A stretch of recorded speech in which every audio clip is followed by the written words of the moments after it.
Welcome to Sudheer edutech channel. Suman coaching centre Kadapa వారి ఆధ్వర్యంలో biology class మనం నిర్వహిస్తున్నాం. ఆల్రెడీ మన మానవ శరీర ధర్మశాస్త్రంలో ఒక 5 చాప్టర్లు మనం చెప్పుకున్నాం. ఇది 6వ లెసన్గా మనం చూద్దాం. ఇవాటి లెసన్ నాడీ వ్యవస్థ. ఇంగ్లీష్లో దీనినే నర్వస్ సిస్టమ్ అంటారు. Nervous system. ఈ నర్వస్ సిస్టమ్ అధ్యయన శాస్త్రాన్ని న్యూరాలజీ అంటారు. నర్వస్ సిస్టమ్ అధ్యయన శాస్త్రాన్ని ఏమంటారంటే కనుక న్యూరాలజీ. నాడీ వ్యవస్థ అధ్యయన శాస్త్రాన్ని న్యూరాలజీ అని పిలుస్తారు. సార్, నాడీ వ్యవస్థ మానవునికి ఎలా ఉపయోగపడుతుంది? శరీరం లోపల శరీరం బయట జరిగే మార్పులకు అత్యంత ప్రధాన కేంద్రం నాడీ వ్యవస్థ. శరీరం లోపల శరీరం బయట జరిగేటువంటి మార్పులకు అతి ప్రధానమైనటువంటి కేంద్రం ఏదంటే కనుక నాడీ వ్యవస్థ.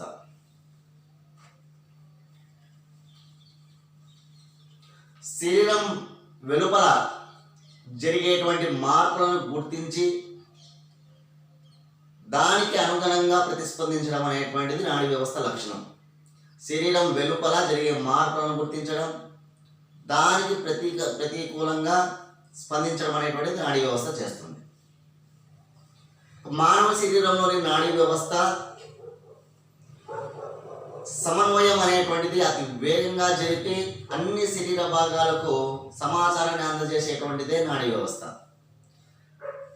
సమన్వయం అనేది అతి వేగంగా జరుగుతుంది. దీని ద్వారా అతి వేగంగా జరిగి అన్ని శరీర భాగాలకు అందజేసేటువంటి వ్యవస్థ నాడీ వ్యవస్థ. అదేవిధంగా మన శరీరంలో ఉన్నటువంటి గ్రంథుల స్రావం కూడా తన ఆధీనంలో ఉంచుకున్నటువంటి వ్యవస్థ. గ్రంథుల స్రావాన్ని కూడా తన ఆధీనంలో ఉంచుకొని పనిచేస్తుంది నాడీ వ్యవస్థ అనేటువంటిది. మన శరీర సమతాస్థితిని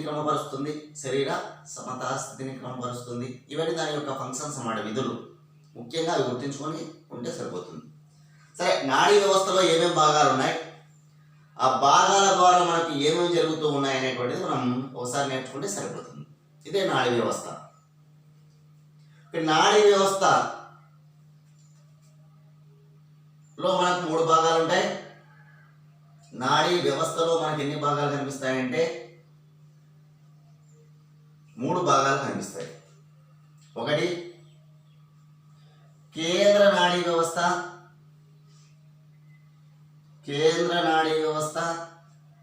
2 పరదీయ నాడీ వ్యవస్థ. 3 స్వయం చోదిత నాడీ వ్యవస్థ. గుర్తుంచుకోవాలి. ముందు మనం ఏదైనా ఒక లెసన్ నేర్చుకునేటప్పుడు అందులో ఉన్న భాగాల గురించి నేర్చుకొని తర్వాత చదివితే చాలా ఈజీగా అర్థమవుతుంది. నర్వస్ సిస్టంలో 3 భాగాలు కనిపిస్తాయి. కేంద్ర నాడీ వ్యవస్థ, పరదీయ నాడీ వ్యవస్థ, స్వయం చోదిత నాడీ వ్యవస్థ. దీనిని ఇంగ్లీష్లో సెంట్రల్ నర్వస్ సిస్టమ్ అంటారు. సెంట్రల్ నర్వస్ సిస్టమ్ అని పిలుస్తారు. దీనిని పెరిఫెరల్ నర్వస్ సిస్టమ్ అని పిలుస్తారు. Peripheral nervous system.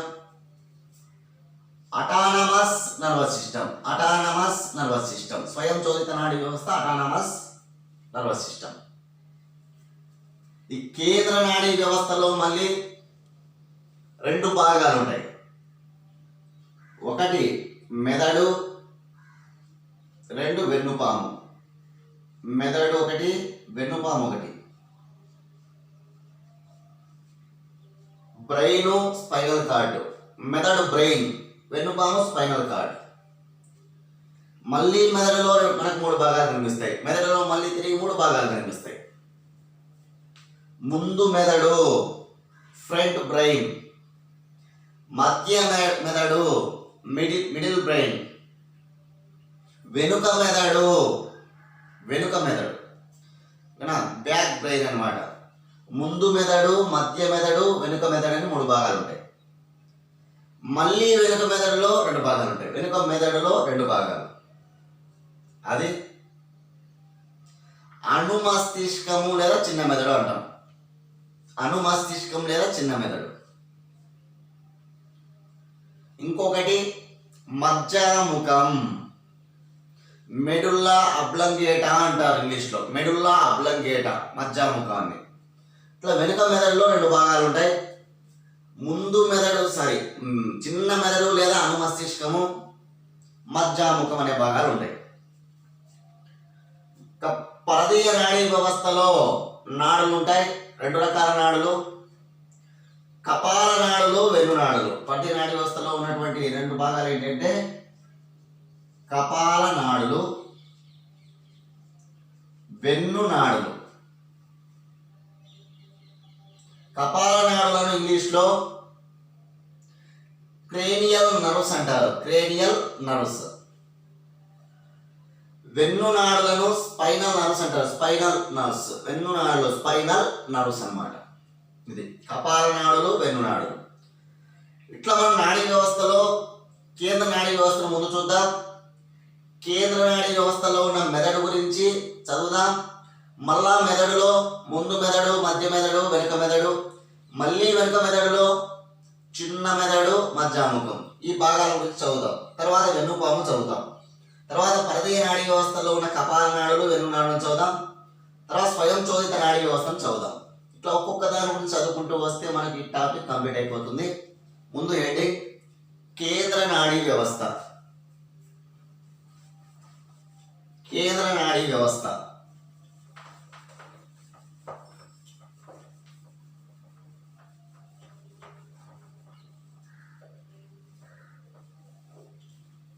ఆల్రెడీ మనం చదువుకున్నాం. సెంట్రల్ నర్వస్ సిస్టమ్ కేంద్ర నాడీ వ్యవస్థలో ఎన్ని భాగాలు ఉన్నాయని? రెండు భాగాలు ఉన్నాయని. ఒకటి మెదడు, రెండు వెన్నుపాము. కేంద్ర నాడీ వ్యవస్థ నాడీ వ్యవస్థలో అతి ముఖ్యమైనటువంటి వ్యవస్థ. ఈ కేంద్ర నాడీ వ్యవస్థలో రెండు భాగాలు ఉంటాయి. ఒకటి మెదడు, రెండు వెన్నుపాము. అందులో మెదడు గురించి మనం చదవాలి. చాలా వెరీ ఇంపార్టెంట్గా ముఖ్యమైన అవయవం కాబట్టి ఆ మెదడు గురించి చదువుదాం. మెదడు, బ్రెయిన్. మెదడు అధ్యయన శాస్త్రాన్ని, మెదడు యొక్క అధ్యయన శాస్త్రాన్ని ఏమంటారంటే కనుక ఫ్రినాలజీ అంటారు. మెదడు అధ్యయన శాస్త్రం ఫ్రినాలజీ. మానవుని శరీరంలో మెదడు బరువు 1350 గ్రాములు. మానవుని శరీరంలో మెదడు బరువు ఎంత? 1350 గ్రాములు. అదే స్త్రీలలో అయితే 1275 గ్రాముల బరువు ఉంటుంది. పురుషుల్లో అయితే 1375 గ్రాముల బరువు ఉంటుంది. స్త్రీలలో 1275 గ్రాములు, పురుషులలో 1375 గ్రాముల బరువు ఉంటుంది మెదడు. మెదడు బరువు సాధారణంగా 1350 గ్రాములు, 1400 వరకు కూడా ఉంటుంది. ఓకేనా? రైట్.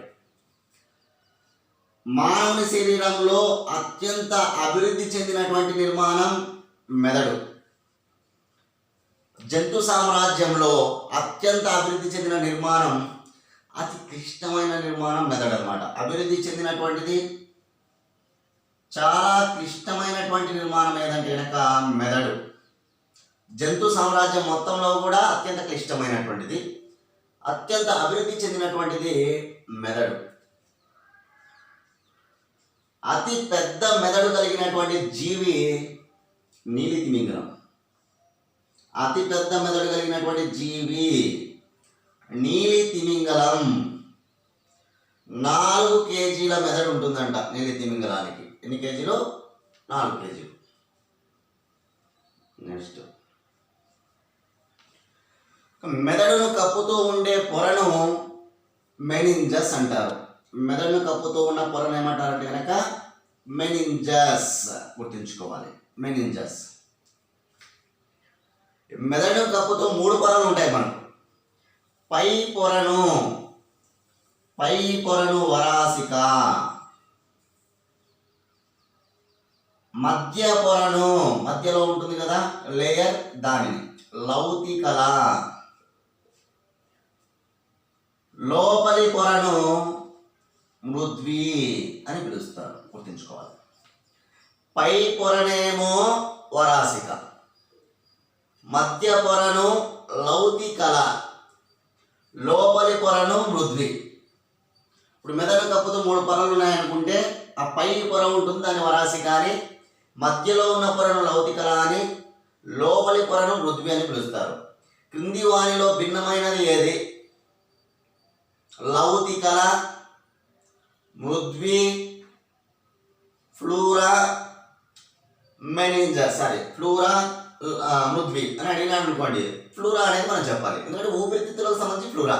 సరే, వరాసిక, లౌతికల, మృద్వి 3 పొరలను కలిపి ఏమంటామంటే మెనింజస్ అంటారు. 3 పొరలను కలిపి మెనింజస్. మెదడుకు సంబంధించిన వ్యాధి మెనింజైటిస్ అనేటువంటి వ్యాధి. మెనింజైటిస్, మెనింజస్ అనేటువంటిది అక్కడ వ్యాధికి గురవుతుంది. మెదడుకు సంబంధించిన వ్యాధి మెనింజైటిస్. నిస్సారా మెనింజైటిస్ అనే బ్యాక్టీరియా వలన ఇది వస్తుంది. నిస్సారా మెనింజైటిస్ అనే బ్యాక్టీరియల్ డిసీజ్ అన్నమాట, ఇది గుర్తుంచుకోవాలి. బ్యాక్టీరియా వలన వచ్చు వ్యాధి. నిస్సారా మెనింజైటిస్ అనే దాని వల్ల మెనింజైటిస్ అనేటువంటి వ్యాధి వస్తుంది. ఫర్ ఎగ్జాంపుల్, మన దేశంలో ఆధునిక సామాజిక భారతదేశ పితామహుడు ఎవరంటే కనుక రాజా రామ్మోహన్ రాయ్. ఆ రాజా రామ్మోహన్ రాయ్ ఈ వ్యాధితోనే చనిపోయి ఉంటాడు లండన్లో. ఓకేనా? సరే, మెనింజైటిస్ అనేటువంటి వ్యాధి నిస్సారా మెనింజైటిస్ అనే బ్యాక్టీరియా వల్ల వస్తుంది. మెదడుకు సంబంధించిన వ్యాధి, గుర్తుంచుకోవాలి. నెక్స్ట్, ఈ 3 పొరలు ఉన్నాయి కదా, ఈ పొరల మధ్యలో ఒక ద్రవ పదార్థం ఉంటుంది. ఆ ద్రవ పదార్థాన్ని ఏమంటారంటే కనుక మస్తిష్క మేరు ద్రవం అంటారు. మస్తిష్క మేరు ద్రవం అని పిలుస్తారు, గుర్తుంచుకోవాలి. ఈ పొరల మధ్యలో, మెదడు కప్పుతో ఉన్నటువంటి పొరల మధ్యలో ఉన్నటువంటి ద్రవ పదార్థం మస్తిష్క మేరు ద్రవం. ఈ మస్తిష్క మేరు ద్రవం యొక్క ఉపయోగం ఏంటి అనేది మనం ఇప్పుడు చూడాలి. మెదడును అగాధాల నుండి రక్షించడంలో కీలక పాత్ర మస్తిష్క మేరు ద్రవందే. మెదడును అగాధాల నుంచి, ఒత్తిళ్ల నుంచి తగ్గించడంలో కీలక పాత్ర దీనిదే. అంతేకాదు, మెదడులో నాడీ కణాలు అనేటువంటివి ఉంటాయి. నాడీ కణం, న్యూరాన్స్ ఉంటాయి అన్నమాట. ఈ న్యూరాన్లకు ఆహారాన్ని, ఆక్సిజన్ను అందజేసేటువంటిది కూడా మస్తిష్క మేరు ద్రవమే. ఆహారమును, ఆక్సిజన్ను నాడీ కణాలకు చేరవేసే ద్రవం మస్తిష్క మేరు ద్రవం. మెదడును అగాధాల నుండి రక్షించేటువంటిది మస్తిష్క మేరు ద్రవం, గుర్తుంచుకోవాలి. కాకపోతే ఇంకా మెదడుకు సంబంధించిన విషయాల్లో, ఈ మెదడు విషయానికి వస్తే ఇది చాలా క్లిష్టమైనటువంటిది, బాగా అభివృద్ధి చెందినటువంటిది అని చెప్తూ ఉన్నాం. ఈ మెదడుకు సంబంధించి బాగా తెలివైన జీవి ఏదంటే కనుక మానవుడు. సృష్టిలో అతి తెలివైనటువంటి జంతువు ఏదైనా ఎగ్జామ్ అడుగుతుంటారో, జంతువు అడిగినా కూడా మానవుడినే మీరు ఆన్సర్ చేసుకోవాలి. మానవుడు. మానవుని తర్వాత అతి తెలివైనటువంటి జీవి డాల్ఫిన్. డాల్ఫిన్ తర్వాత అతి తెలివైన జీవి చింపాంజీ. మానవుడు, డాల్ఫిన్, చింపాంజీ, గుర్తుంచుకోవాలి. మెదడు విషయానికి వస్తే దీని వర్ణం ఎలా ఉంది? మెదడు పై వైపున అంతా కూడా మనకు బూడిద వర్ణం కనిపిస్తుంది. పై వైపున మనం చూడగానే బూడిద వర్ణంలో ఉంటుంది మెదడు. మెదడు లోపల మాత్రం తెలుపు వర్ణంలో ఉంటుంది. మెదడు లోపలంతా కూడా ఏ వర్ణంలో ఉంటుంది అంటే కనుక తెలుపు వర్ణంలో ఉంటుంది, గుర్తుంచుకోవాలి. తెలుపు వర్ణం. మెదడు పై వైపున బూడిద వర్ణం, మెదడు లోపల తెలుపు వర్ణంలో ఉంటుంది అన్నమాట, గుర్తుంచుకోవాలి. మెదడు అధ్యయన శాస్త్రాన్ని ఫినాలజీ అని. మానవుని శరీరంలో సాధారణంగా మెదడు బరువు 1350 గ్రాముల నుంచి 1400 గ్రాములు. స్త్రీలలో అయితే 1275 గ్రాములు, పురుషుల్లో అయితే 1375 గ్రాములు. స్త్రీలలో తక్కువ, పురుషుల్లో ఎక్కువ. జంతు సామ్రాజ్యంలో బాగా అభివృద్ధి చెందిన అత్యంత క్లిష్టమైనటువంటి నిర్మాణం ఏదంటే మెదడు. అతి పెద్ద మెదడు కలిగినటువంటి జీవి బ్లూ వేల్, నీలి తిమింగలం. ఇది కూడా క్షీరదమే. మెదడును కప్పుతో ఉన్నటువంటి పొరను మెనింజస్ అంటారు. ఈ మెనింజస్ లో 3 పొరలు ఉంటాయి. పై పొరను వరాసిక, మధ్య పొరను లౌకికల, లోపలి పొరను మృద్వి. ఈ మెనింజస్ కు వచ్చే వ్యాధి అంటే మెదడుకు వచ్చే వ్యాధి మెనింజైటిస్, నిస్సార మెనింజైటిస్ అనే బ్యాక్టీరియా వల్ల వస్తుంది. ఎగ్జాంపుల్ ఎవరు చనిపోయినారు దీనివల్ల అంటే రాజా రామ్మోహన్ రాయ్. మస్తిష్క మేరు ద్రవం, ఈ పొరల మధ్యలో ఉన్నటువంటి ద్రవ పదార్థం మస్తిష్క మేరు ద్రవం మెదడును అగాధాల నుండి రక్షించడంలో, మెదడులోని నాడీ కణాలకు ఆహారాన్ని ఆక్సిజన్ సరఫరా చేయడంలో అత్యంత ముఖ్యమైనటువంటిదే మస్తిష్క మేరు ద్రవం. మెదడు అనేటువంటి చాలా సున్నితమైనటువంటిది కదా, దీన్ని రక్షించడంలో కీలక పాత్ర కపాలంది. అంటే కపాల ఎముకల చేత మెదడు రక్షించబడుతూ ఉంది, గుర్తుంచుకోవాలి. కపాల ఎముకల చేత మెదడు రక్షించబడుతూ ఉంది, గుర్తుంచుకోవాలి. ఈ మెదడుకు శక్తి అవసరం. ఆ శక్తి కోసం దేనిపైన ఆధారపడుతుందంటే గ్లూకోజ్ పైన ఆధారపడుతుంది. మెదడు గ్లూకోజ్ అనేటువంటి శక్తిపై ఆధారపడుతుంది, గుర్తుంచుకోవాలి. గ్లూకోజ్ అనేది పిండి పదార్థం. గ్లూకోజ్ ద్వారానే మెదడుకు శక్తి వస్తుందంట. గ్లూకోజ్ పై శక్తి కోసం ఆధారపడేటువంటి ఇదే మెదడు. ఇవి చాలా ముఖ్యంగా మనం గుర్తుంచుకోవాల్సిన విషయాలు. మెదడులో నాడీ కణాల సంఖ్య ఎంత అని ఎగ్జామ్ అడుగుతారు. మెదడులో నాడీ కణాల సంఖ్య 10 బిలియన్లు. మెదడులో నాడీ కణాల సంఖ్య ఎంత? 10 బిలియన్లు. 10 బిలియన్లు. ఇది మెదడుకు సంబంధించిన ఇంపార్టెంట్ మ్యాటర్ అన్నమాట. ఇక మెదడుకు సంబంధించిన వ్యాధులు ఏమున్నాయి, ఆ వ్యాధులను గుర్తించడంలో ఏ టెస్టులు చేస్తారు అనేది మనం ఇప్పుడు చూడాలి.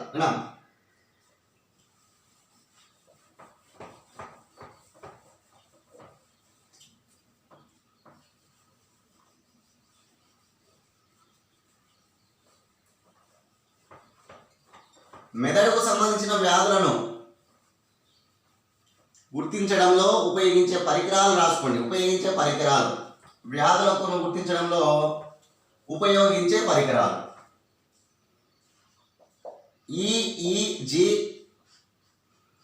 ఎంఈజీ, సిటీ స్కాన్, ఎంఆర్ఐ స్కాన్.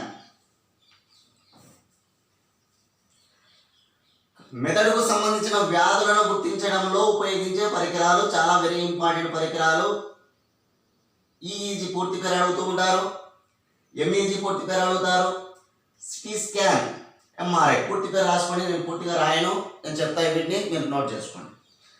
ఎలక్ట్రోఎన్సెఫలోగ్రామ్, ఎలక్ట్రోఎన్సెఫలోగ్రామ్ గుర్తుంచుకోండి. ఎలక్ట్రోఎన్సెఫలోగ్రామ్ మీరు నెట్లో సెర్చ్ చేస్తే ఈఈజీ పూర్తి పేరు వచ్చేస్తుంది. MEG magnetic encephalogram, magnetic encephalogram. Magnetic అంటే అయస్కాంతం, magnetic encephalogram. CT scan, CT అనగానే ఎగ్జామ్లో పదే పదే రిపీటెడ్గా అడుగుతుంటారు. CT scan, computer tomogram, tomography, computerised tomography, computerised tomography. Next MRI magnetic resonance imaging, magnetic resonance imaging. Electroencephalogram, magnetic encephalogram, computerised tomography, magnetic resonance imaging. ఇవి మీరు కావాలంటే వీటి స్పెల్లింగ్స్ నెట్లో సెర్చ్ చేసుకోవచ్చు. నెక్స్ట్ ఈ పరికరాల ద్వారా మెదడుకు వచ్చేటువంటి వ్యాధులను తెలుసుకోవచ్చు. ఏంటి ఆ వ్యాధులు? మెదడుకు వచ్చే వ్యాధులు. నెక్స్ట్ మెదడుకు వచ్చే వ్యాధులు అని హెడ్డింగ్ పెట్టుకొని నేను చెప్పే వ్యాధులు రాసుకోండి. Epilepsy, Alzheimer's.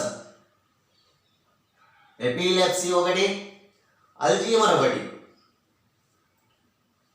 బ్రెయిన్ ట్యూమర్ అన్నమాట. బ్రెయిన్ ట్యూమర్ గుర్తుంచుకోవాలి. నెక్స్ట్ ఎన్సెఫలైటిస్ మెదడు వాపు అంటాం. రైట్లో మెదడు వాపు ఎన్సెఫలైటిస్ అంటే మెదడు వాపు అని రాసుకోండి, ఎన్సెఫలైటిస్. ఓకేనా. నెక్స్ట్ మైగ్రెయిన్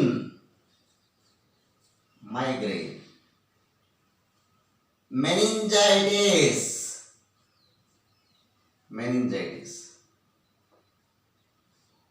నెక్స్ట్ పార్కిన్సన్ అనేటువంటి వ్యాధి. స్కీజోప్రీనియా అనే వ్యాధి కూడా ఉంటుంది. స్కీజోప్రీనియా. పెరాలసిస్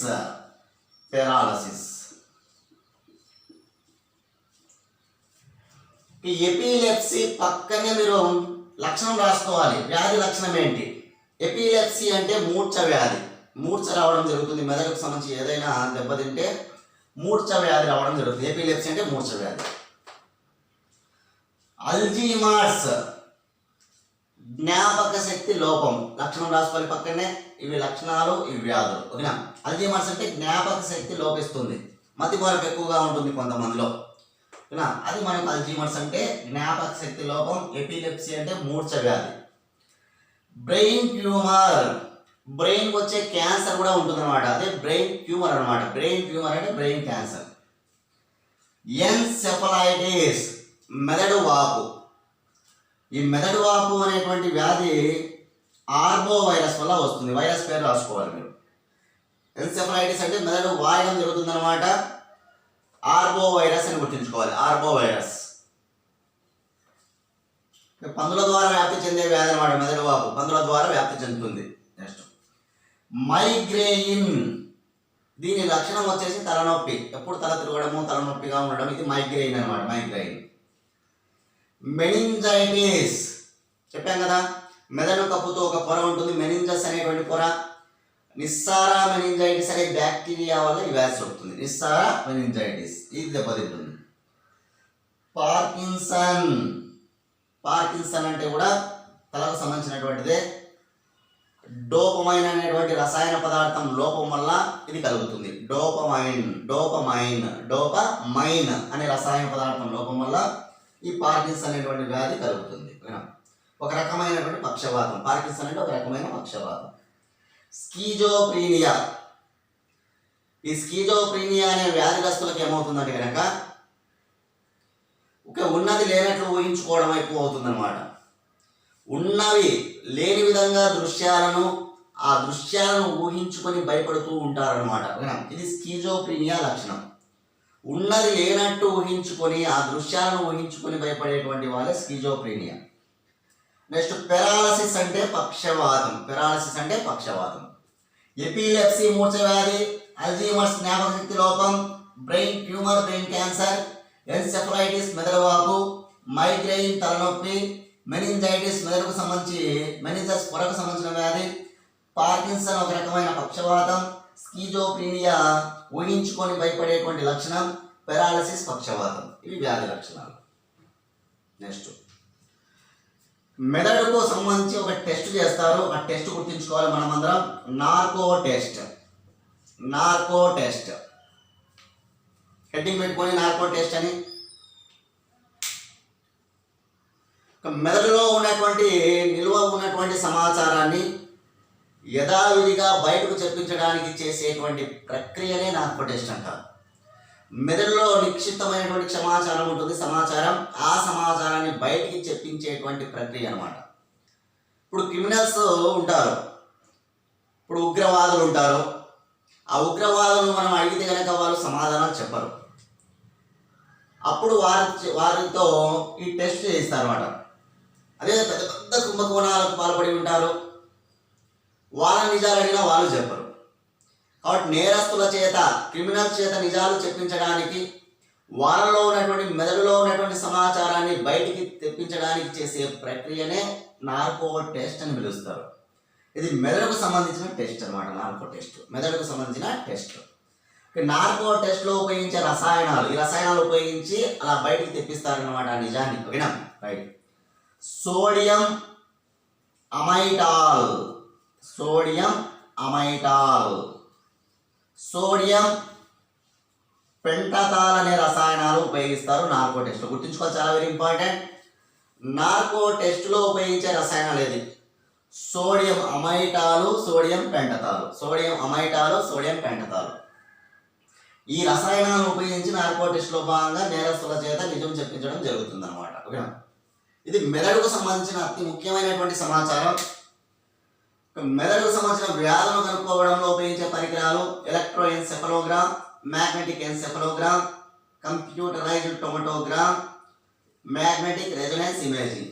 ఎపిలెప్సీ మూర్ఛ వ్యాధి, అల్జీమర్స్ జ్ఞాపక శక్తి లోపం, brain tumour, brain cancer, encephalitis అంటే మెదడు వాపు, మైగ్రెయిన్ అంటే తలనొప్పి, మెనింజైటిస్ అంటే మెనింజస్ అనేటువంటి పొరకు సంబంధించిన వ్యాధి, పార్కిన్సన్ అంటే ఒక రకమైన పక్షవాతం, స్కిజోఫ్రీనియా లేని దృశ్యాలను ఊహించుకొని భయపడడం, పెరాలసిస్ పక్షవాతం. పెరాలసిస్ పక్షవాతం. నార్కో టెస్ట్ నేరస్తుల చేత నిజం చెప్పించడానికి ఉపయోగించేటువంటి రసాయనాలు ఏంటి? అమైటాల్, పెంటతాల్. ఓకేనా? అది మనం గుర్తుంచుకోవాలి. ఇది మెదడుకు సంబంధించి. నెక్స్ట్, మెదడులో ఏమేం భాగాలు ఉన్నాయి? ఈ కేంద్ర నాడీ వ్యవస్థలో భాగం, ఇప్పుడు మనం చెప్పే కేంద్ర నాడీ వ్యవస్థలో మెదడు ఉంటుంది. మెదడులో మళ్ళీ భాగాలు ఏమున్నాయి అని మనం చెప్పుకున్నాం. ఏంటివి అవి? ముందు మెదడు ఒకటి ఏంటంటే కనుక ముందు మెదడు,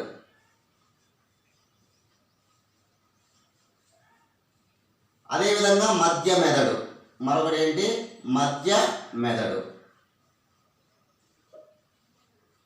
వెనుక మెదడు, వెనుక మెదడు.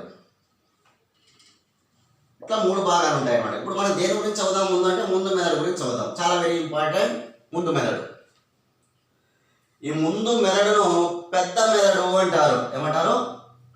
పెద్ద మెదడు అంటారు. గుర్తుంచుకోవాలా, పెద్ద మెదడు ముందు మెదడు, పెద్ద మెదడు. దీనినే సెరిబ్రమ్ అంటారు ఇంగ్లీష్లో. ఈ పెద్ద మెదడును లేదా ముందు మెదడును ఏమంటారంటే సెరిబ్రమ్ అని కూడా పిలుస్తారు. ముందు మెదడును పెద్ద మెదడు అంటారు. దీనిని సెరిబ్రమ్ అని పిలుస్తారు. ఏమని పిలుస్తారు? సెరిబ్రమ్. అంటే మెదడులో అతి పెద్దది ఇదే, పెద్ద మెదడు అనమాట.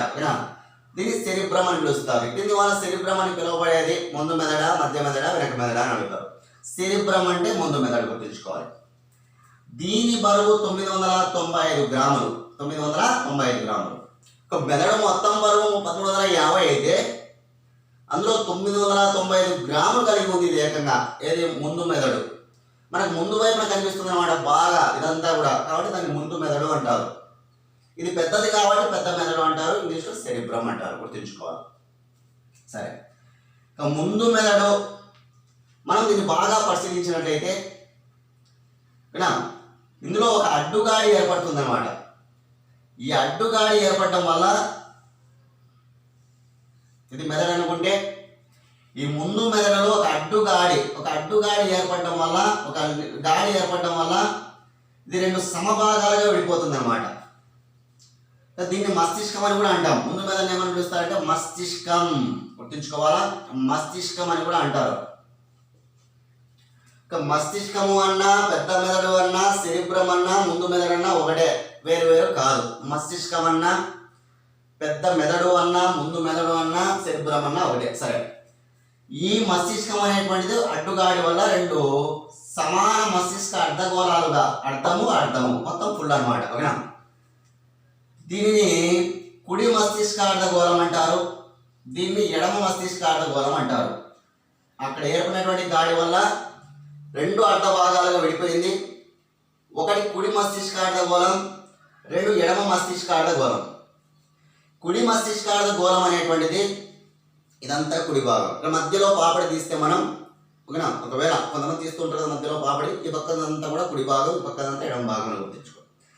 కుడి మస్తిష్కార్ధగోళం అనేది ఎడమ వైపు ఉన్నటువంటి శరీర భాగాలను తన ఆధీనంలో ఉంచుకుంటుంది. కాళ్ళు, చేతులు ఇట్లాంటివి ఉంటాయి కదా. ఓకేనా, ఎడమ వైపున ఉన్నటువంటి శరీర భాగాలను తన ఆధీనంలో ఉంచుకునేటువంటి మస్తిష్కం ఏదంటే కుడి మస్తిష్కార్ధగోళం.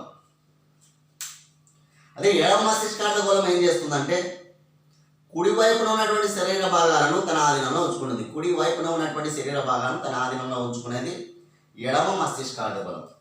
కుడి మస్తిష్కార్ధగోళం ఎడమవైపున శరీర భాగాలను, ఎడమ మస్తిష్కాల గోళం కుడివైపున ఉన్న శరీర భాగాలను తన ఆధీనంలో ఉంచుకొని పనిచేస్తుంది. కుడి మస్తిష్కాల గోళం ఒకవేళ దెబ్బతిన్నట్లయితే ఎడమ వైపున పక్షవాతం పెరాలసిస్ అనేటువంటిది రావడం జరుగుతుంది.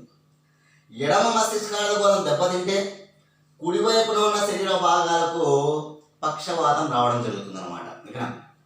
ఈ మధ్యలో ఉన్నటువంటి గాడి గుర్తుపెట్టుకోవాలి. ఈ మధ్యలో ఉన్నటువంటి గాడి నాడీ పోగుల గుంపు చేత ఏర్పడి ఉంటుంది. దేని చేత ఏర్పడి ఉంటుంది?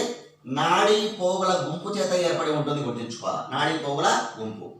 ఈ మధ్యలో ఉన్నటువంటి గాడిని ఏమంటారంటే కనుక కార్పస్ కల్లోజం అంటారు. ఈ మధ్యలో ఉన్న గాడిని ఏమంటారు? కార్పస్ కల్లోజం. ఈ మధ్యలో ఉన్న గాడిని కార్పస్ కల్లోజం అంటారు. కార్పస్ కల్లోజం దేని చేత ఏర్పడింది? నాడీ పోగుల గుంపు చేత ఏర్పడినటువంటిదే ఆ నాడి, దాన్ని కార్పస్ కల్లోజం అంటారు. ఈ కార్పస్ కల్లోజం మస్తిష్కాన్ని ఎన్ని భాగాలుగా విభజిస్తూ ఉంది? 2 భాగాలుగా. కుడి మస్తిష్కాండ గోళం, ఎడమ మస్తిష్కాండ గోళం.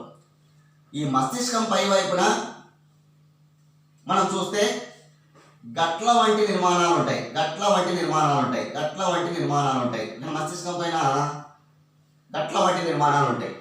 ఈ గట్ల వంటి నిర్మాణాలను ఏమంటారంటే కనుక గైరీలు అని పిలుస్తారు, గుర్తుంచుకోవాలి. గైరీ. ఈ లోతైన ప్రదేశాలను ఏమంటారంటే కనుక సల్సై అంటారు, గుర్తుంచుకోవాలి. సల్సై. మస్తిష్కంలో గట్ల వంటి నిర్మాణాలనేమో గైరీలు అని, లోతైన నిర్మాణాలనేమో సల్సై. గైరీ, సల్సై మస్తిష్కంలో బాగా గుర్తుంచుకోవాలి. ఓకేనా? రైట్. గైరీ, సల్సై.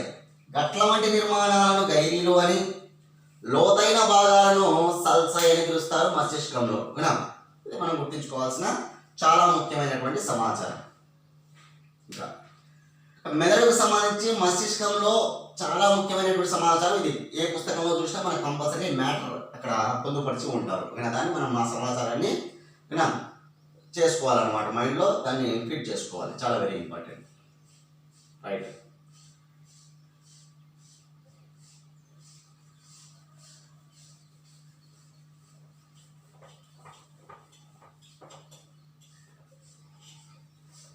నెక్స్ట్, ఈ మస్తిష్కం అనేటువంటిది ఏమేమి పనులను చేస్తుంది మానవ శరీరంలో? అతి ముఖ్యమైనటువంటి పనులు ఇదే చేస్తుంది. ఏంటి అంటే కనుక జ్ఞాపక శక్తి, ఊహాశక్తి, ఆలోచన, తెలివితేటలు,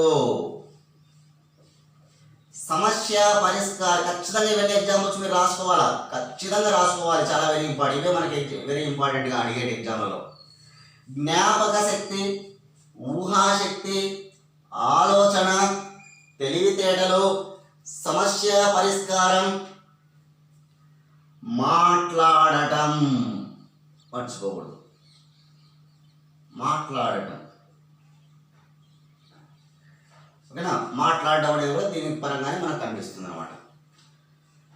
దీనికి సంబంధించినటువంటి ప్రక్రియలు ఇవి. ముందు మెదడు లేదా మస్తిష్కం లేదా పెద్ద మెదడు లేదా సెరిబ్రానికి సంబంధించినటువంటి ప్రక్రియలు ఇవి. చాలా మందికి జ్ఞాపక శక్తి బాగా ఉంది అంటే దానికి కారణం మస్తిష్కం బాగా పనిచేయడం.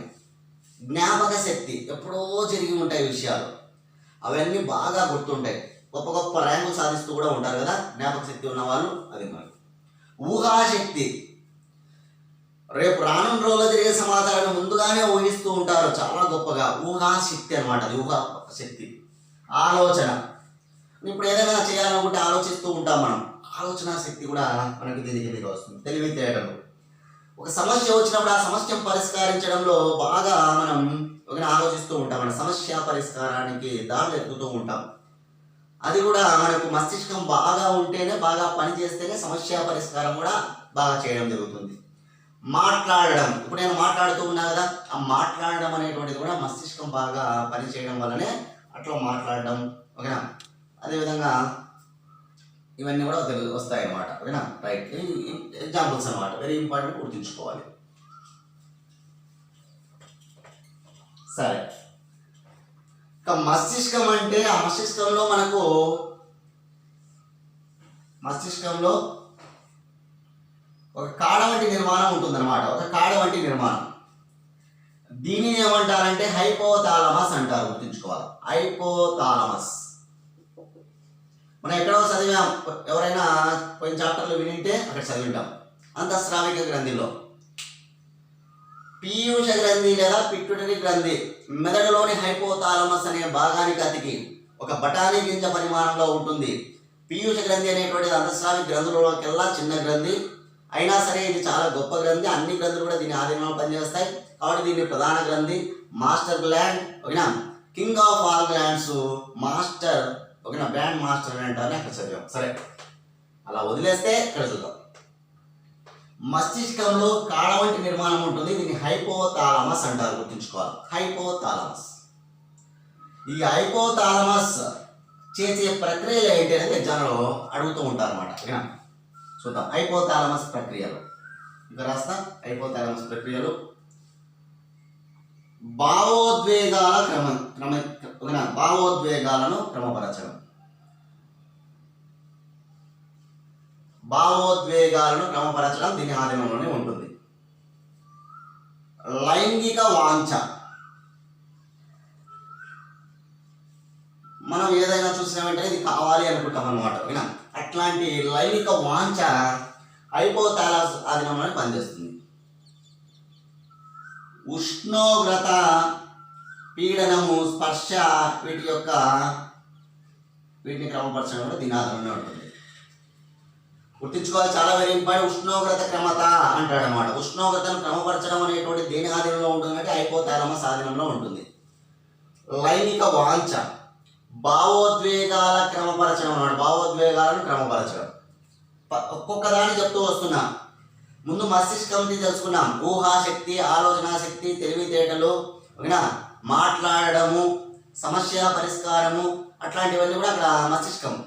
హైపోథాలమస్ ప్రక్రియలు ఏంటంటే భావోద్వేగాలను క్రమపరచడం, లైంగిక వాంఛ, ఉష్ణోగ్రత క్రమపరచడము, ఓకేనా, పీడనాన్ని క్రమపరచడము, స్పర్శను క్రమపరచడం, ఇవన్నీ కూడా అదే చేస్తుంది.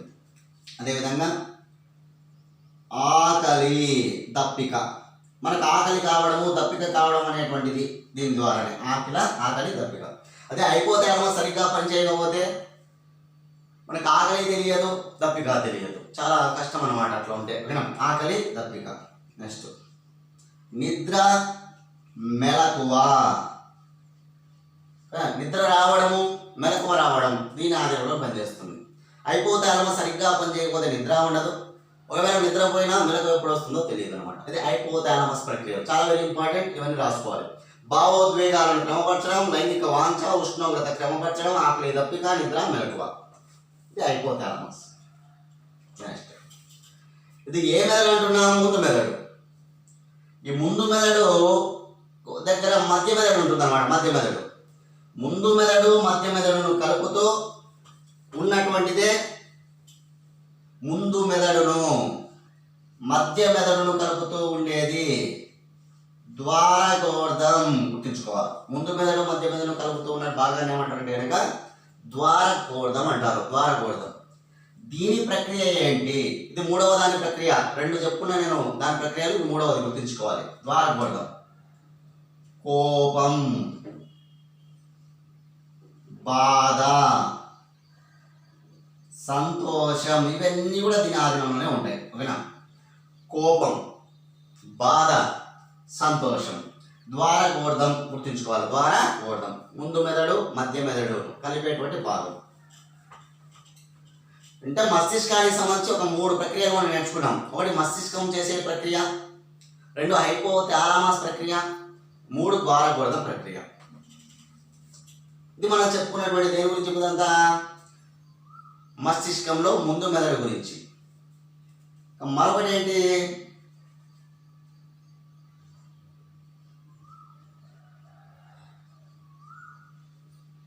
ముందు మెదడు అయిపోయింది. నెక్స్ట్ మధ్య మెదడు. మధ్య మెదడు ఏమీ లేదు, ఇందులో నాడీ కణాలు ఉంటాయి అని రాసుకోండి. మధ్య మెదడులో ఏముంటాయంటే నాడీ కణాలు ఉంటాయి. నెక్స్ట్ నేర్చుకోవాల్సిన మెదడు వెనుక మెదడు. వెనుక మెదడు, వెనుక మెదడులో మళ్ళీ రెండు భాగాలు ఉంటాయి. ఒకటి అనుమస్తిష్కం, దీన్నే చిన్న మెదడు అంటారు, గుర్తుంచుకోవాలి. అనుమస్తిష్కం, దీన్నే చిన్న మెదడు అంటారు. ఇంకొకటి మజ్జాముఖం, మజ్జాముఖం మెడుల్లా అబ్లంగేటా అంటారు. వెనుక మెదడులో మళ్ళీ రెండు భాగాలు ఉంటాయి. ఒకటి అనుమస్తిష్కము, దీనినే సెరిబెల్లం అంటారు, చిన్న మెదడు అని కూడా అంటారు. చిన్న మెదడు. సెరిబ్రమ్ అంటే పెద్ద మెదడు, సెరిబెల్లం అంటే చిన్న మెదడు. దీన్ని అనుమస్తిష్కం అంటారు. మజ్జాముఖం. ఈ రెండింటి గురించి ఇప్పుడు మనం చదవాలి. అనుమస్తిష్కం గురించి, మజ్జాముఖం గురించి. సరే, అనుమస్తిష్కం హెడ్డింగ్.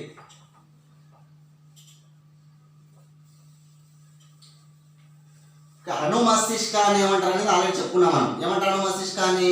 చిన్న మెదడు అంటారు. అనుమస్తిష్కాన్ని చిన్న మెదడు. దీనినే సెరిబెల్లం, దీనినే వెనక మెదడులోని భాగం. వెనక మెదడు వెనకగా ఉంటుంది కాబట్టి వెనక మెదడు అంటాం. ఓకేనా? రైట్. ఈ అనుమస్తిష్కం ఆధీనంలో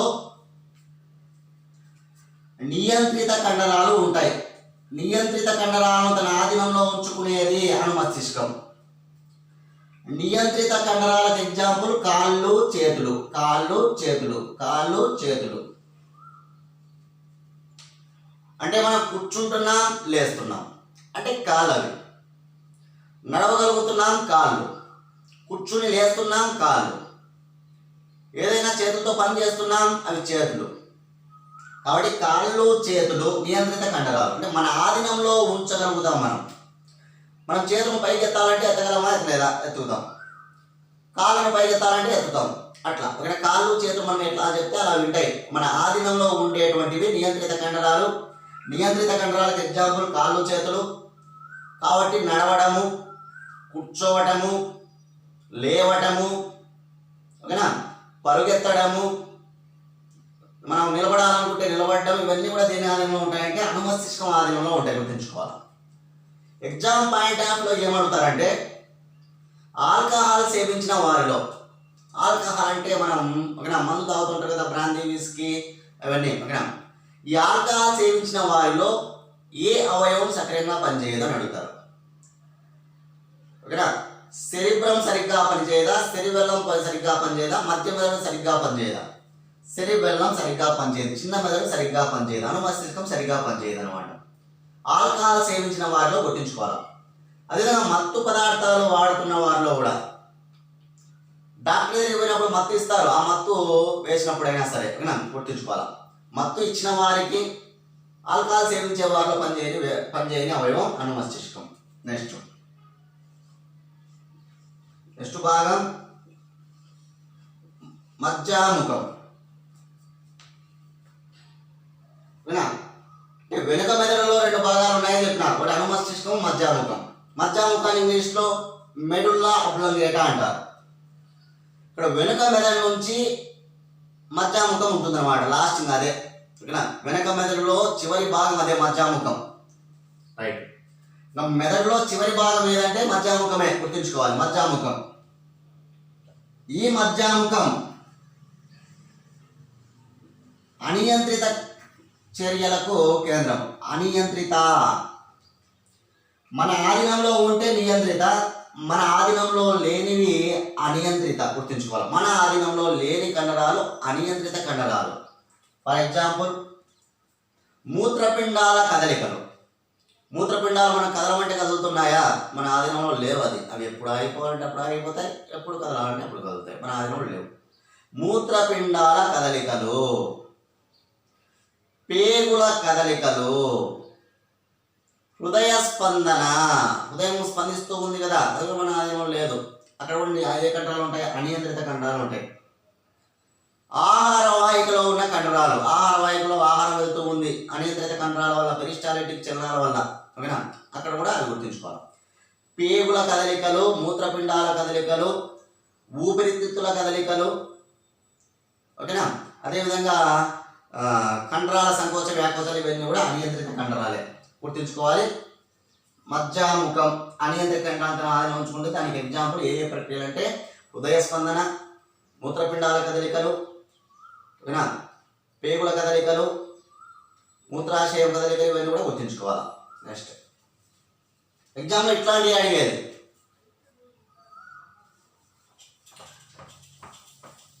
మాట్లాడడము అనేది దేని కిందికి వస్తుంది అంటే కనుక మనకు మస్తిష్కం కిందికి వస్తుంది. కూర్చోవడము అనేది మనకు అనుమస్తిష్కం కిందికి వస్తుంది. మూత్రపిండాల కదలికలు మజ్జాముఖం కిందికి వస్తుంది. ఓకేనా. ఇప్పుడు మనకు మెదడు గురించి మొత్తం కంప్లీట్ అయిపోయింది. మెదడు తర్వాత రెండవ భాగం కేంద్ర నాడీ వ్యవస్థలో ఉన్న భాగం వెన్నుపాము, స్పైనల్ కార్డ్, వెన్నుపాము గుర్తించుకోవాలి. వెన్నుపాము అంటే మనకు తెలిసి ఇక్కడ ఉండేదంతా వెన్నుపాము. ఓకేనా. అంటే మధ్యాముఖం నుంచి బయలుదేరుతుంది అనమాట. ఇదంతా మెదడు వెళ్ళిపోయింది. ఇంకా మెదడులో లాస్ట్ భాగం మధ్యాముఖం నుంచి బయలుదేరి వెనుకకు వెన్నెముకలేకి ప్రయాణించేది వెన్నుపాము అనమాట. గుర్తుంచుకోవాలి. మధ్యాముఖం క్రింది వైపున వెనుకకు ప్రయాణించేటువంటి భాగమే వెన్నుపాము. ఇది వెన్నెముకలోకి ప్రయాణించేస్తుంది. గుర్తుంచుకోవాలి. వెన్నుపాము స్పైనల్ కార్డ్ అంటాం. ఓకేనా. వెన్నుపాము స్పైనల్ కార్డ్ అంటారు. వెన్నుపాము ఒక సంధానకర్తగా పనిచేస్తుంది. దేనికి సంధానకర్తగా పనిచేస్తుంది? మెదడుకు, శరీర భాగాలకు మధ్యలో సంధానకర్తగా పనిచేసేది వెన్నుపాము. శరీర భాగాలలో ఉన్నటువంటి సమాచారాన్ని వెన్నుపాము వెన్నుపాము వెంటనే మెదడుకు చేరవేస్తుంది అనమాట. గుర్తుంచుకోవాలి. అందుకని సంధానకర్త వెన్నుపాము మీడియేటర్గా పనిచేస్తుంది. ఇప్పుడు మనం బోర్డు పట్టుకుంటూ ఉన్నా, నడుస్తూ ఉన్నా, ఒక వ్యక్తిని చూసా, ఓకేనా, ఇట్లాంటివన్నీ కూడా మనకు శరీర భాగాలకు ముందు అవే చేరుతాయి. వెంటనే అది వెన్నుపాము ద్వారా మెదడుకు ఆ సమాచారం అందుతుంది. మెదడు వెంటనే మనం ఎలా స్పందించాలి అనేటువంటిది మెదడు నుంచి వెన్నుపాము చేరి, వెన్నుపాము నుంచి శరీర భాగాలు చేరి వెంటనే మనం స్పందిస్తాం. ఒక వ్యక్తి ఎవరైనా బావిలో దూకడానికి వెళ్తూ ఉంటాడు. బావి దగ్గర నిలబడి పైకి ఎక్కింటాడు అన్నాడు. పైకి ఎక్కినా అంటే అర్థం ఏంది? దూకడానికి సిద్ధమయ్యాడు అని అర్థం. వెంటనే మనం ఏం చేస్తాం? శరీర భాగాలు ఏం చేస్తాయంటే వెన్నుపాము ద్వారా మెదడుకు చేరవేస్తుంది సమాచారాన్ని. వెంటనే మెదడు ఏం చేస్తుందంటే కనుక ఆ సమాచారాన్ని అందిస్తున్నమాట, వాడిని కాపాడని. వెంటనే మెదడు వెన్నుపాముకు అందజేసి మన శరీర భాగాలకు రియాక్షన్ ఇస్తుంది అనమాట. వెంటనే మన శరీర భాగాలు వెళ్ళి కాపాడడం జరుగుతుంది అనమాట. సరే, ఎన్నో ఎగ్జాంపుల్ చెప్పుకోవచ్చు. అట్లా వెన్నుపాము సంధానకర్తగా పనిచేస్తుంది. వేటికి? శరీర భాగాలకు, మెదడుకు మధ్య సంధానకర్తగా పనిచేస్తుంది వెన్నుపాము. టెలిఫోన్ ఎక్స్చేంజ్ రిలే సెంటర్ అంటారు దీన్ని. టెలిఫోన్ వైర్ లాగా పనిచేస్తుంది. టెలిఫోన్ ఎక్స్చేంజ్ రిలే సెంటర్ అని పిలుస్తారు. దేనికి కేంద్రంగా ఉంటుందంటే అసంకల్పిత ప్రతీకార చర్యలకు కేంద్రం. ఇది అసంకల్పిత ప్రతీకార చర్యలకు కేంద్రం వెన్నుపాము. ఏంటి అసంకల్పిత ప్రతీకార చర్యలు అంటే? వెంటనే జరిగేటువంటి చర్యలు అన్నమాట. అసంకల్పిత ప్రతీకార చర్య అంటే మెదడుతో సంబంధం లేకుండా వెంటనే జరిగేటువంటి చర్యలు అనమాట. అసంకల్పిత ప్రతీకార చర్యలు వెంటనే స్పీడ్గా జరిగిపోతాయి. ఇప్పుడు ఫర్ ఎగ్జాంపుల్ నడుస్తూ ఉంటాం, హఠాత్తుగా కిందికి చూసాం, పాము కనిపించింది. పాము కనిపించిన వెంటనే మెదడుకు సమాచారం అందినంత వరకు మనం ఉంటామా? ఉండం. వెంటనే ఏం చేస్తాం? ఒక ఉదుట్న పక్కకి వెళ్ళిపోవడమో, వెనక్కి వెళ్ళిపోవడమో, పారిపోవడమో చేస్తాం. అంటే అసంకల్పిత ప్రతీకార చర్య అనమాట. పాము కనిపించినంత ఆలస్యం మనం పారిపోతాం. మెదడుతో సంబంధం లేకుండా జరుగుతాయి అన్నమాట ఈ చర్యలు. మెదడుతో సంబంధం లేకుండా జరుగుతాయి ఈ చర్యలన్నీ కూడా. అదేవిధంగా ఎక్కడైనా నడుస్తూ ఉంటాం, నడిచేటప్పుడు మనకు సెగ తగులుతుంది. ఎక్కడైనా వేడి ఉంటే కనుక వేడికి సెగ తగులుతుంది గట్టిగా. ఎక్కడైనా మంట వేసింటారు, మనం చూసింటాము. వెంటనే ఏం చేస్తాం? ఆ సెగకు తట్టుకోలేక మనం వెంటనే పక్కకు వచ్చేస్తాం. ముళ్ళు దారిలో పోతూ ఉంటే ముళ్ళు కనిపించింది, ఆ ముళ్ళును చూసి ఒక ఉదుట మనం బయటికి పక్కకు వచ్చేస్తాం అనమాట. ఎక్కడ మనకు దిగుతుందో అని చెప్పేసి మనం పక్కకు వచ్చేస్తాం. అట్లా ఓకేనా. అసంకల్పిత ప్రతీకార చర్యలకు కేంద్రము, అసంకల్పిత ప్రతీకార చర్యలను చూపేటువంటిదే వెన్నుపాము అనేటువంటి అవయవం. ఎగ్జాంపుల్స్ అవి రాసుకోవచ్చు మీరు. ఇక మంట తగిలినప్పుడు చేతిని వెంటనే వెనక్కి తీసుకు వెంటనే వెంటనే అని రావాలండి దాని వెంటనే. సూర్యరశ్మి కళ్ళపైన పడినప్పుడు వెంటనే కళ్ళు మూసుకోవడం. సూర్యరశ్మి పడిన వెంటనే కళ్ళు అట్లా మూసుకుంటాం మనం వెంటనే.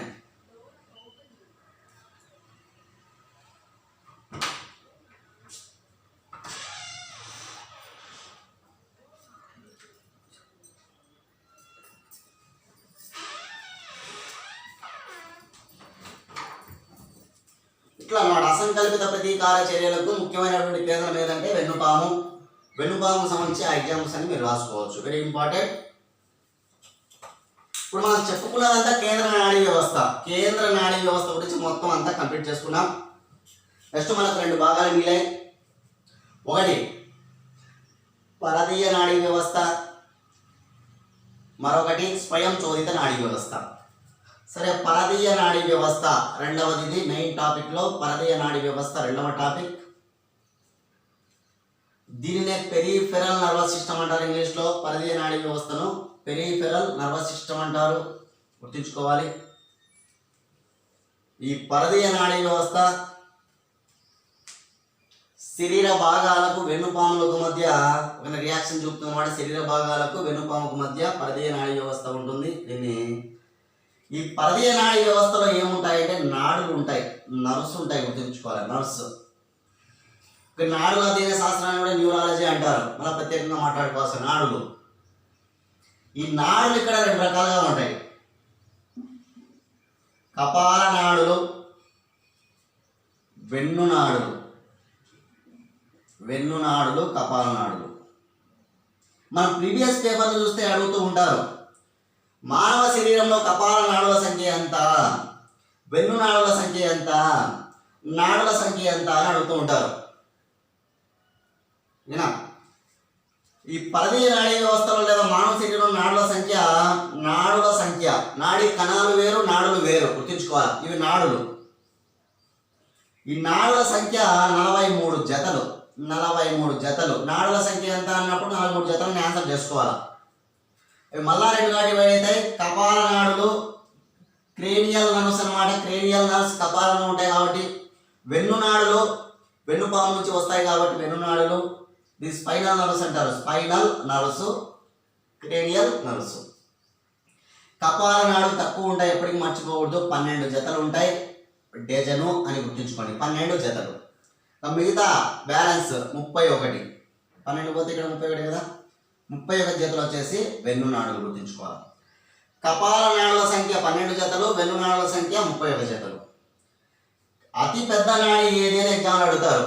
అతి పెద్ద నాడి వాగస్ నాడి, గుర్తుంచుకోవాలి. అతిపెద్ద నాడి ఏదంటే కనుక వాగస్ అనేటువంటి నాడి అతిపెద్ద నాడి. ఇవి కపాల నాడులో భాగంగానే ఉంటుంది. 10వ జత. అది ఎన్నో జత? 10వ జత. అతి చిన్న నాడి ఏది గుర్తుంచుకోవాలి. అతి చిన్న నాడి నేత్రం, కన్నులో ఉంటుంది. అబ్డ్యూసెన్స్ అనే నాడి. అతి పెద్ద నాడి వాగస్ నాడి, అతి చిన్న నాడి అబ్డ్యూసెన్స్ నాడి. అబ్డ్యూసెన్స్ నాడి ఇది నేత్రం, కంటిలో ఉంటుంది అన్నమాట. ఇందులో కపాల నాడి కిందిగా వస్తుంది. దేని నాడి కింది? కపాల నాడుల్లోనే 2 పెద్దది చిన్నది 2 ఉంటాయి. నాడులు అన్నిటిలో పెద్దది ఇదే, నాడులు అన్నింటిలో చిన్నది ఇదే, గుర్తుంచుకోవాలి. రైట్. పరదీయ నాడీ వ్యవస్థ ఏముంటాయి ఇందులో అంటే నాడులు ఉంటాయి, గుర్తుంచుకోవాలి. నాడులు ఉంటాయి. ఆ నాడుల సమాచారాన్ని నేర్చుకుంటే చాలు, ఎగ్జామ్ పాయింట్ పడేది. కపాలం నుంచి ఉద్భవించిన నాడులు కపాల నాడులు, వీటి సంఖ్య 12 జతలు. వెన్నుపాము నుంచి ఉద్భవించిన నాడులు వెన్ను నాడులు, వీటి సంఖ్య 31 జతలు. ఈ నాడులు అనేటువంటివి ఏ వ్యవస్థలో ఉంటాయి? పరదీయ నాడీ వ్యవస్థలో ఉంటాయి. అతి పెద్ద నాడి ఏది? వాగస్ నాడి, 10వ జత. అతి చిన్న నాడి ఏది? అబ్డ్యూసెన్స్ నాడి. ఇది పరదీయ నాడీ వ్యవస్థకు సంబంధించిన సమాచారం. ఇందులో నాడులు మాత్రమే ఉంటాయి. ఈ నాడుల ద్వారానే సమాచారం కూడా మనకు ట్రాన్స్ఫర్ అవుతుంది అన్నమాట. ఓకేనా? నెక్స్ట్ లాస్ట్ వ్యవస్థ స్వయం చోదిత నాడీ వ్యవస్థ. స్వయం చోదిత నాడీ వ్యవస్థ. Autonomous nervous system. కేంద్ర నాడీ వ్యవస్థ కంప్లీట్ చేసుకున్నాం. పరదీయ నాడీ వ్యవస్థ కంప్లీట్ చేసుకున్నాం. ఇప్పుడు స్వయం చోదిత నాడీ వ్యవస్థ, 3వ వ్యవస్థ నాడీ వ్యవస్థలో దీని గురించి మనం చూద్దాం. స్వయం చోదిత నాడీ వ్యవస్థ.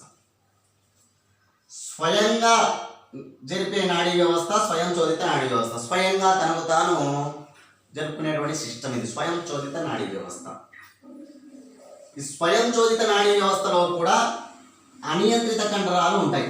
ఏ కండరాలు ఉంటాయంటే అనియంత్రిత కండరాలు, అంటే మన ఆధీనంలో లేని కండరాలు దీని ఆధీనంలో కూడా ఉంటాయి. స్వయంగా జరుపుకునేటువంటి వ్యవస్థ స్వయం చోదిత నాడీ వ్యవస్థ. దేని సహాయం లేకుండా తనంతకు తానే ఆ వ్యవస్థను నడుపుకుంటూ ఉంటుంది స్వయం చోదిత నాడీ వ్యవస్థ. ఇందులో అనియంత్రిత కండరాలు అనేటువంటివి ఉంటాయి.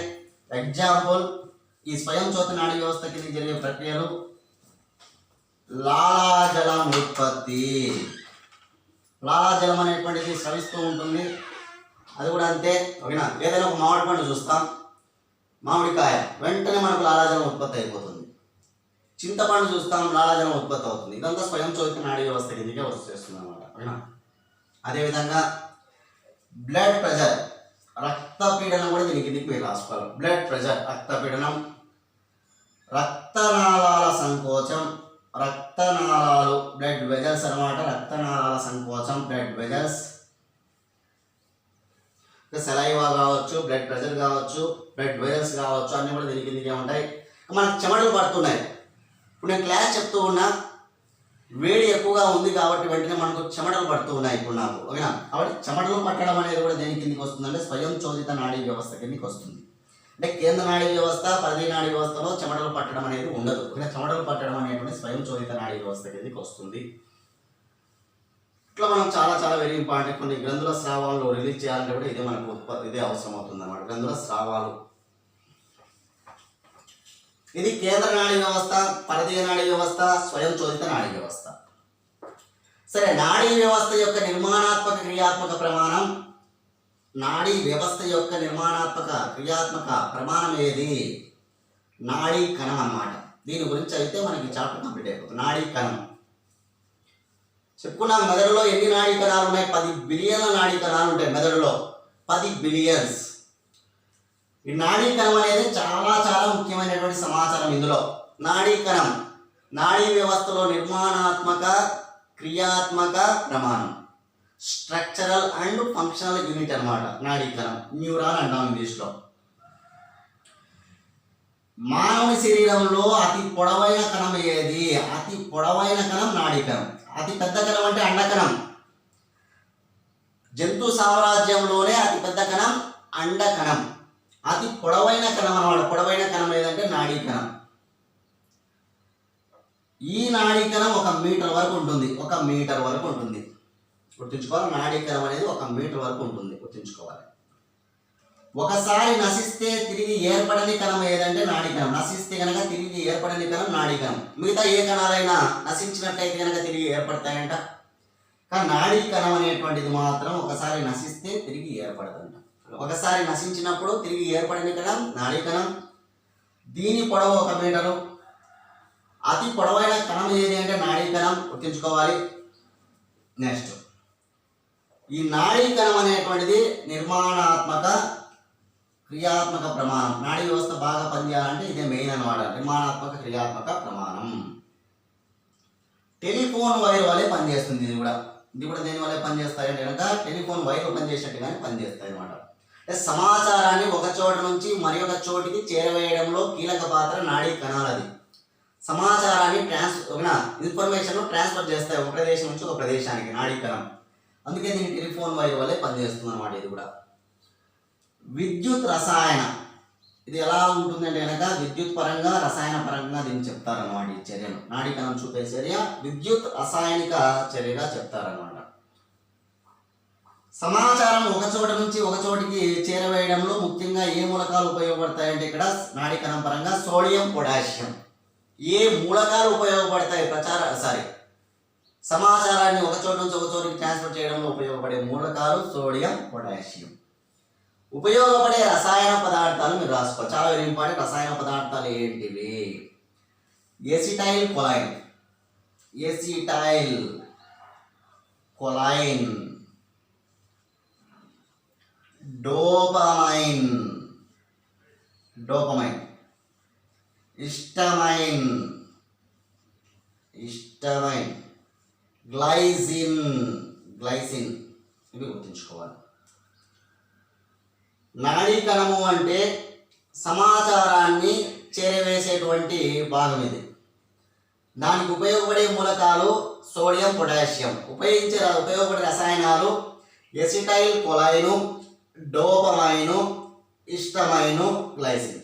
Acetyl choline, dopamine, histamine, glycine గుర్తుంచుకోవాలి, చాలా వెరీ ఇంపార్టెంట్. మానవుని శరీరంలో అతి పొడవైన కణం నాడీ కణం. దీని పొడవు 1 మీటరు. ఒక్కసారి నశించినట్లయితే తిరిగి ఏర్పడని కణం నాడీ కణం. నాడీ వ్యవస్థ యొక్క నిర్మాణాత్మక క్రియాత్మక ప్రమాణం నాడీ కణం. ఒక టెలిఫోన్ వైర్ లాగా పనిచేస్తుంది. విద్యుత్ రసాయన పదార్థాల ఆధారంగా ఇది పనిచేస్తుంది. ఉపయోగపడే మూలకాలు ఒక చోటు నుంచి ఒక చోటికి సమాచారం చేరవేయడానికి ఉపయోగపడే మూలకాలు సోడియం, పొటాషియం. ఏ రసాయనాలు ఉపయోగపడితే acetyl choline, dopamine, histamine, glycine అనమాట. వీటిని మనం గుర్తుంచుకోవాలి. నెక్స్ట్, ఈ నాడీకణం అనేటువంటిది 3 భాగాలను కలిగి ఉంటుంది. 3 భాగాలను కలిగి ఉంటుంది. లాస్ట్ ఇదే మనం చెప్పుకునేది. ఒకటి కణదేహం. కణదేహం అనేటువంటి భాగం ఉంటుంది నాడీ కణంలో. సైటాన్ అంటాం. రెండవది కణదేహం తర్వాత రెండవది డెండ్రైట్స్. మూడవది ఎగ్జాన్. ఇది ఎలా ఉంది ఏం కథ అనేది ఒక నిర్మాణం మనం చూస్తే సరిపోతుంది. ఓకేనా? కణదేహము, డెండ్రైట్స్, ఎగ్జాన్. కణదేహము, డెండ్రైట్స్, ఎగ్జాన్. ఇక నాడీ కణంలో భాగాలు ఇవి. కణదేహం, దీనిని సైటాన్ అంటాం ఇంగ్లీష్లో. Dendrites, axon. దీని నిర్మాణం చూస్తే మనకు సరిపోతుంది, నాడీ కణం యొక్క నిర్మాణం.